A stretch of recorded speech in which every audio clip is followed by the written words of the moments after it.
You think you've got your life under control, right?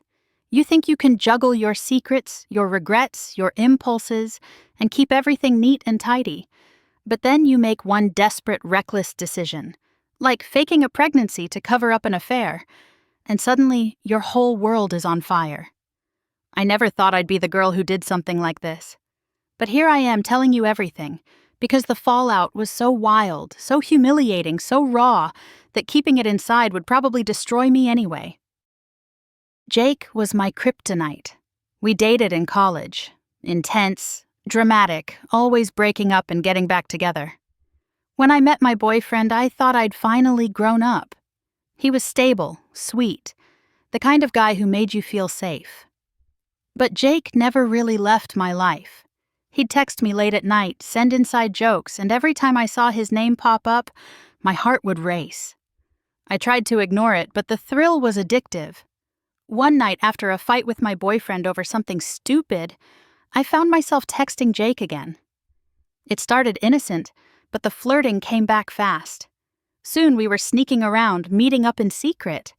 I told myself I could handle it, that I'd end it soon, but I was living a double life and loving the adrenaline. Everything blew up the night my boyfriend almost caught me texting Jake. I panicked. I needed a distraction, something big enough to keep him from looking too closely at what I was really doing. That's when I told him I was pregnant. It was a split-second decision, but once the words were out, there was no going back. He was shocked, but then he hugged me and promised we'd figure it out together. I felt guilty, but also relieved. Now, he'd be too focused on the baby to notice anything else. I went all in, ordered a fake pregnancy belly online, memorized symptoms from pregnancy blogs, and faked morning sickness. He wanted to come to doctor's appointments, but I always had an excuse. I'm too tired. It's just a checkup. I'd rather go alone. The guilt was crushing, but the lie kept me safe, at least for a while. Meanwhile, things with Jake got more intense. We started meeting at hotels, sneaking around like teenagers. The secrecy made everything feel electric. He'd ask if I ever thought about leaving my boyfriend for him, and sometimes in that moment, I did. But every time I went home, the guilt would hit me like a wave. My boyfriend would be waiting with dinner, asking about my day, rubbing my back when I complained about pregnancy cramps. I'd look at him and wonder how I became this person. It all unraveled because of one stupid mistake. I left the receipt for the fake pregnancy belly in my purse.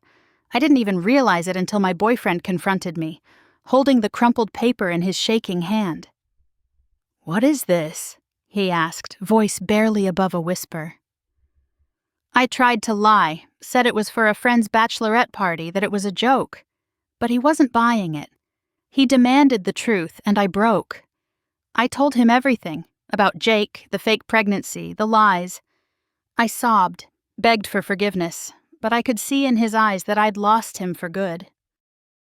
After he left, I called Jake, desperate for comfort, but he was cold, distant.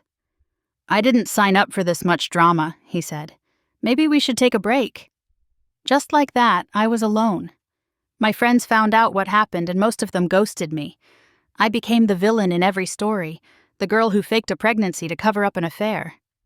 The shame was overwhelming. I spiraled. I stopped eating, barely left my apartment. I started therapy, desperate to understand why I'd sabotaged everything good in my life.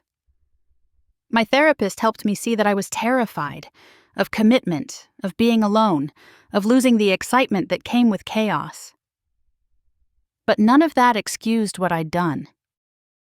Sometimes I'd lie awake at night, replaying everything. I'd remember the first time my boyfriend told me he loved me, how he'd made a homemade dinner and lit candles, his hands shaking as he confessed his feelings. I'd remember how safe I felt with him, how I thought maybe I'd finally found someone who could love all the messy parts of me.